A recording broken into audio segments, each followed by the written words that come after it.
So I thought in your video today I'd give you some warm-ups to do, and we're just going to do them in the key of A, and we're just going to do some scales and some triads and stuff just to get your hands kind of warmed up and to help with some finger dexterity. So let's just start with a simple old A major scale. So A having 3 sharps, which are C, F, and G. So going up 1, 2, 3, 1, 2, 3, 4, 5. For your right hand. Now as we're playing this, what we're focusing on is the lateral movement of your hand. So that means when you're swinging under with your thumb, that we're not getting any upward motion or tilt here. We're trying to keep your fingers low to the keys. So this little motion here, we want to keep that nice and low to the keys. So let's try it again, but with the left hand. So same thing there, nice and low.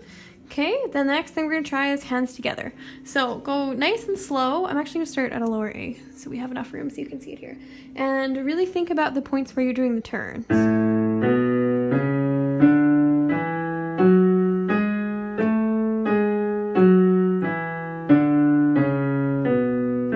Now the other thing we want to consider when we're doing that is being ready, being like anticipating the finger turns, so that once I'm here, as soon as my finger 3 hits that, my thumb is getting ready to go, even as I'm on that note. And this is something that's going to really help you out, and we're going to try this with a crosshand arpeggio in a second too, in terms of getting flow into your song. And if you can practice these in your scales and arpeggios, then you won't have to drill muscle memory so much when you get into a tricky part of your song where you have to make a difficult jump. So you want to go slow enough that you have the time to look ahead and get that ready, even though it's not that note's turn yet. So as soon as I hit that 3, I'm turning it over, so that I don't have to have any pause. Okay? So now let's try our crosshand arpeggio, where we're going to do the same thing. So this is where we're going to take our chords and we're going to break them up. So that's the arpeggio part. The crosshand means I'm going to cross over and hit the A again and bring it back down. Is the goal, okay? To get it nice and speedy. And the way that we do that is again with that kind of anticipation. So as soon as my left hand's done, it's getting ready to come over. As soon as that's done, it's coming back. So there's this constant bouncing motion between the left hand as the right hand's going. So I realize this kind of is asking a lot of your brain, but you practice it slow and you get better at it and you apply these things every day before you practice for a couple of minutes. And they're really going to start to come through in your regular playing. So that's a really good one to try. And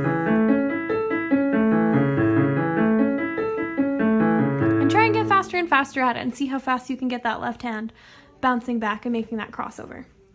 So the next one we're going to try is taking our chords and inverting them. So that's when we just take off the bottom note and slap it on the top.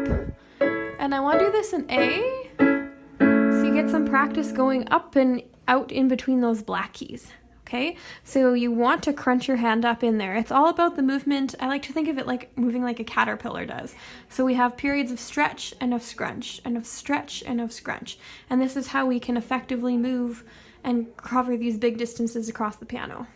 So for this one, keeping your overall hand and your wrist loose, but your fingers a little more firm in that 1-3-5, making that 1-3-5 shape, okay?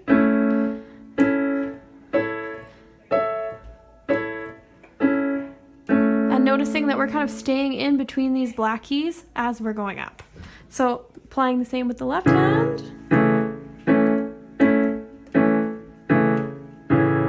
And then if you can, trying this together as well. So really take your time, set up the note first before you play it. The other important thing to note is the fingering. So when we do the right hand, I have a 1-3-5, then a 1-2-5, then a 1-3-5, and a 1-3-5. For the left hand, I have 1-3-5, 1-3-5, 1-2-5, and then 1-3-5. So the 2s don't come at the same spot. So that's another little kind of tricky thing you have to watch out, another tricky thing you're asking your brain to do. So then the final thing we're going to do as part of this warm-up is a broken chord. I really like these because I find the more that you do them, you get really good at traveling across the piano.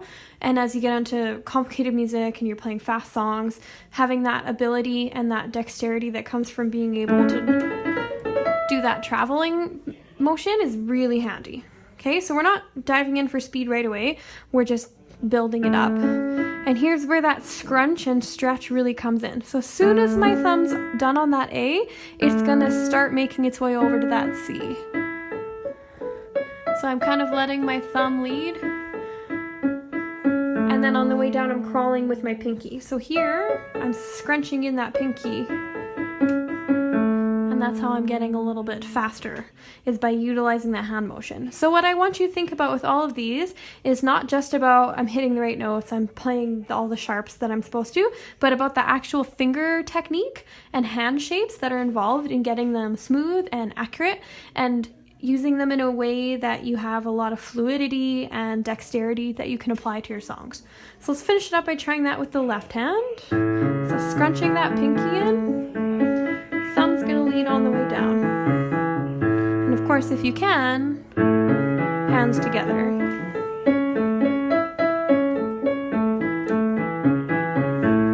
Okay, so there's a whole set of warm-ups that you can do just before you play your song. I just picked A major because I like the pattern of sharps that are in there, give you a little bit of an extra challenge, but you can of course do it in any key. Try to apply it to whatever key your song is in.